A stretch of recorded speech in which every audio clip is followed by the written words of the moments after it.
We didn't ask, now that you have your new life as a columnist, about your old life as governor of New York and the transition, the scandal that erupted more than a year ago that forced you to resign. Your thoughts and summation of that crisis and how you've come through it? Well, look, and to use words that are all too frequently heard, I suppose, these days, I made egregious errors and in my personal life, and some will say it wasn't my personal life, and that's fine. I understand that. I resigned. I did what I thought was appropriate. I'm not going to try to apply a double set of standards and say, well, exempt me. I resigned. I've paid a price for it. I'm trying to move on. I deeply regret it, obviously. My family's paid a huge price. I have a loving wife and a forgiving wife and 3 great kids, and so we are moving forward. And I have lost the opportunity to do what I loved to do, which was as Attorney General and then as Governor to help rebuild an economy and a system that would benefit those in the society who need the help. There has been some whispering of you going back into public life. Do you see that for yourself? What I have tried to do, and the only thing I can say is I've tried to do, is through writing, through participating in the conversation to the extent that I've been asked to do so and been honored to be asked to try to lend my thinking. And the only reason I've done that, quite frankly, is that for the years I was Attorney General, I think we were very often the lone voice out there saying we've got major crises, whether it was the environmental issues or the low-wage issues where we had, did a great deal, and those are the cases I was most proud of, or financial structure, where we said for years this system is not working. And so I've been happy to participate in that way, and if I can do so, I will do so, but that's it. And how do you think your successor, your former Lieutenant Governor, David Paterson, is doing these days? There's all this talk about the Obama administration trying to get him not to run for governor next year. Well, first, let me be very clear. I think that the Obama administration was ham-handed and fundamentally wrong in what they did. That was just an amateurish game being played by some people in the White House, and whoever was responsible for that, the president should say, hey, get a new job. David, as any governor right now, has a very difficult job. Revenues are down 20%. The demand in terms of support for education, healthcare, infrastructure, whether it's the MTA or anything else, is going up because it's countercyclical. Whether it's Arnold Schwarzenegger or Deval Patrick or any governor, they're all unpopular. So David's had a rough go. He's mishandled some things. I think he would acknowledge that. But I think right now, in the face of a very difficult budget crisis, he's trying to force the legislature, which can be a cantankerous body sometimes, to make some tough decisions, and that's not easy.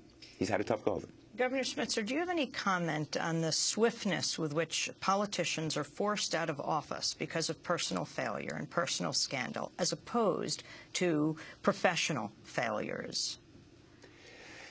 Look, I'll say only this, because I've tried not to say anything that seems either self-justifying or anything other than purely apologetic, which is what I can and must be. I suppose I just wish we had greater accountability on the substantive side. Those politicians, whether it's Tim Geithner or Ben Bernanke, who have fundamentally been wrong, should be held accountable. I'm also in favor of accountability on the private side. I tried to act that way. But I think some would say Dick Cheney, who should be held accountable. No question about that. I think now the public understands that, and I think it is sometimes hard to mobilize the public to understand where the accountability who should be held accountable. One of the great concerns I have right now is that Sarah Palin's apparent popularity, or if it only reaches maybe 25–30% of the public, her capacity to touch a nerve reflects the fact that those of us who have a very different worldview, a more progressive worldview, have not yet articulated a vision that is drawing the public's attention, and that worries me. Do you think you were partly taken down by the very entities you were going after? I've been very careful in saying that I resigned because of what I did. And I have no doubt that there were many people whom I had who were opposed to me, very powerful forces, who were happy to see me go. Whether they participated, I'll let others figure that out. I resigned because of what I did, and whatever their involvement doesn't excuse what I did. Back into our discussion of the economy. During the week of September 15, 2008, the week of the federal government deciding to bail out AIG, the company you sued, Treasury Secretary Henry Paulson spoke to the CEO of his former firm, Goldman Sachs, Lloyd Blankfein, more than 24 times. This is in a New York Times expose. What is your assessment of this? Well, the fact that they were talking at that moment, I have a difficult time criticizing it. At that moment, the world was collapsing, so they needed to know what was going on. I fault them for the substantive outcome, which led to that massive transfer of cash to Goldman, where even Goldman was saying, we don't have any exposure. We are fully hedged. Now, there have been completely contradictory stories emerging. Goldman wanting to pretend our hedges gave us all the security, we didn't need the money, in which case, why did we give it to them? Either Goldman was misrepresenting its exposure, or they didn't need the money, but they can't both get the money and have no exposure.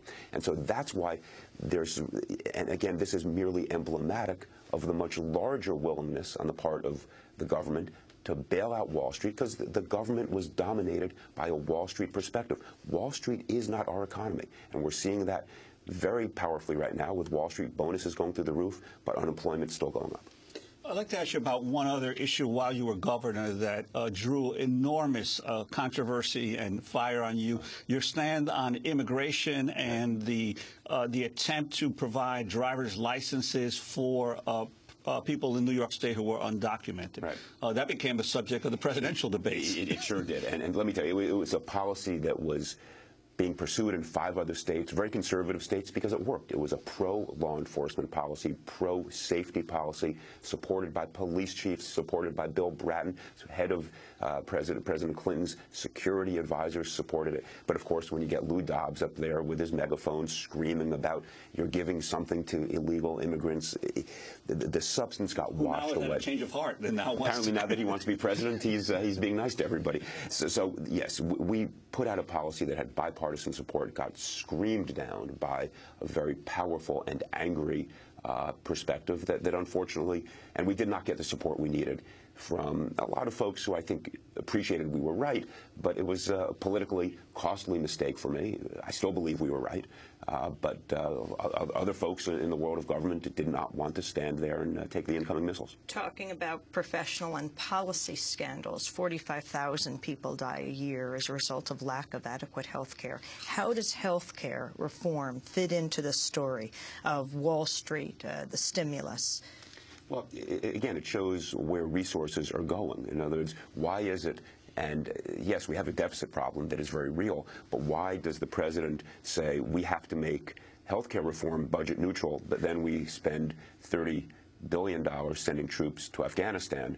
And obviously, people say, well, security, you have to take that outside the budget constraints. Look, I happen to disagree with the president on his decision to send the troops to Afghanistan. I'm with Tom Friedman and many others on this for a long time. I've been saying, why? Explain it. We need to give insurance to every citizen of the United States, every person who's here. Governor Spitzer, we want to thank you very much for joining us today. Former Governor Spitzer, Eliot Spitzer, now a Slate columnist. This is